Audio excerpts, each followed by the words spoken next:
Welcome guys, today I am with the Metz TV and I'm gonna show you how we can change picture mode. So at the first we have to go for the settings on the right upper corner. Next we have to go for the device preferences. And right now we have to simply go for the picture options.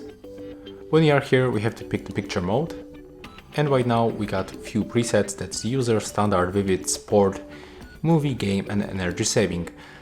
You will probably cannot spot any difference on the menu, but when you power on, for example, the YouTube video or Netflix video or Prime Video video, you will see the change. So it's not applying any changes in the menu, but only on the videos when you are watching something.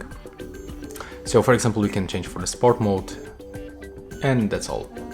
So yeah, if you find it helpful, just remember to leave a like, comment and subscribe.